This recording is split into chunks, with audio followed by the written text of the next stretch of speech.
दोस्तों मैं विकास अपने YouTube चैनल पर आप सबका स्वागत करता हूं। दोस्तों आज हम फाइन ऑर्गेनिक शेयर पर बात करने वाले हैं। आप चार्ट पर देख सकते हो कि अपने टॉप से ये स्टॉक लगभग 38% डाउन है। अब स्टॉक बहुत बढ़िया है, फंडामेंटल्स भी मजबूत हैं और इतने बड़े डिस्काउंट पर ये स्टॉक मिल रहा है। साथ ही इन्वेस्टिंग हमेशा डिप में ही होती है, टॉप पर कभी भी इन्वेस्टिंग नहीं होती। तो अब हम कैसे फाइन ऑर्गेनिक शेयर में बिना ज्यादा रिस्क लिए इन्वेस्टमेंट कर सकते हैं, चलो उसे समझते हैं। पहले मैं आपको बता दूं कि ये पहली बार नहीं है कि फाइन ऑर्गेनिक शेयर 38% डाउन है। अगस्त 2021 में ये अपने हाई से लगभग 22% डाउन, उससे पहले मार्च 2021 में 34% डाउन और मार्च 2020 में लगभग 40% डाउन हुआ था। अब अगर हम वीकली चार्ट पर नजर डालें तो 4215 एक सपोर्ट है, तो हो सकता है कि यहाँ से रिवर्सल आ जाए, लेकिन स्टॉक नेगेटिव ट्रेंड में है। साथ ही रिसेंट क्वार्टर के नंबर्स भी बहुत ज्यादा अच्छे नहीं हैं, तो ज्यादा उम्मीद है कि ये सपोर्ट टूट जाए। लेकिन हमें इस बात की बहुत ज्यादा टेंशन नहीं लेनी है। ये हमारा काम नहीं है कि रिजल्ट कैसे आए हैं और कैसे आएंगे।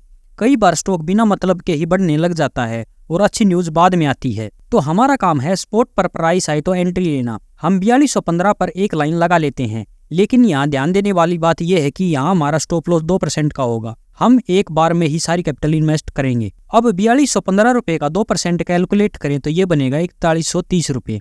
अब 4130 रुपये हमारा स्टॉप लॉस होगा। स्टॉक प्राइस जब 4215 रुपये पर आएगा तो हम एंट्री नहीं लेंगे। जब ये 4215 से नीचे आकर 4130 रुपये को टच करेगा तो हम एक्टिव हो जाएंगे।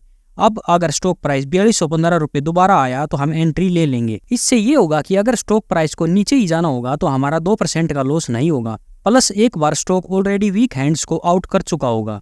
अगर स्टॉक प्राइस यहाँ से नीचे ही चला जाए तो हमारा नेक्स्ट बाइंग लेवल होगा 3600 रुपये।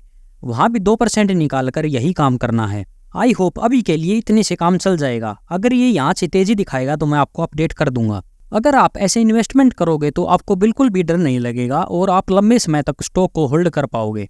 साथ ही हम स्टॉक के फंडामेंटल्स भी देख लेते हैं और जानते हैं कि वे कौन से रीजन है जिनकी वजह से स्टॉक इतना डाउन है। फाइन ऑर्गेनिक एक केमिकल सेक्टर की कंपनी है। इसका कामकाज भारत के अलावा दूसरे देशों में भी है। ये भारत की टॉप केमिकल बनाने वाली कंपनीज में 6th नंबर पर आती है।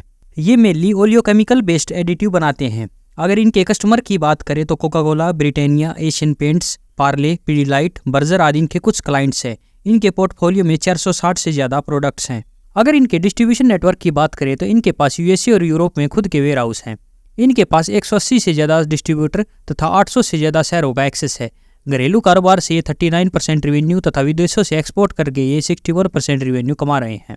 इनके फंडामेंटल्स पर बात करें तो फाइन ऑर्गेनिक 13,921 करोड़ की मार्केट कैप के साथ एक मिड कैप कंपनी है। इंडस्ट्री का पी 34 का है और ये स्टॉक अभी 30 के पी पर ट्रेड हो रहा है। आप आरओसी देखो, ये 65% का है, वहीं आरओई 49% का है, जो उम्मीद से भी कहीं ज्यादा है। क्वार्टरली रिजल्ट की बात करें तो सितंबर 2022 में कंपनी ने 919 करोड़ की सेल्स दर्ज की थी। उसी के बाद लगातार सेल्स में गिरावट हो रही है। नेट प्रॉफिट भी सितंबर 2022 के क्वार्टर से कम होता हुआ हाफ हो गया है। अभी केवल 103 करोड़ का प्रॉफिट हुआ है, लेकिन 103 का प्रॉफिट भी कम नहीं है, क्योंकि 540 करोड़ की सेल्स पर 100 करोड़ प्रॉफिट निकालना बड़ी बात है। और इसी सब के चलते स्टॉक प्राइस करेक्ट हुआ है, लेकिन बैलेंस शीट आज भी खराब नहीं है। ये तो मार्केट उम्मीद कर लेती है और जब रिजल्ट वैसे नहीं आते तो स्टॉक की पिटाई हो जाती है। ईयरली डाटा पर नजर डाले तो मैसिव ग्रोथ नजर आ रही है। फाइनेंशियल ईयर 2023 में इसने 3023 करोड़ की सेल्स दर्ज की थी। उसी के साथ 618 करोड़ का प्रॉफिट हाईएस्ट एवर था। बोरिंग्स की बात करें तो कंपनी बिल्कुल डेप्ट फ्री है। केवल 14 करोड़ का थोड़ा सा कर्ज है कंपनी पर। उसी के साथ रिजर्व 1698 करोड़ के हैं, जो एक अच्छी बात है।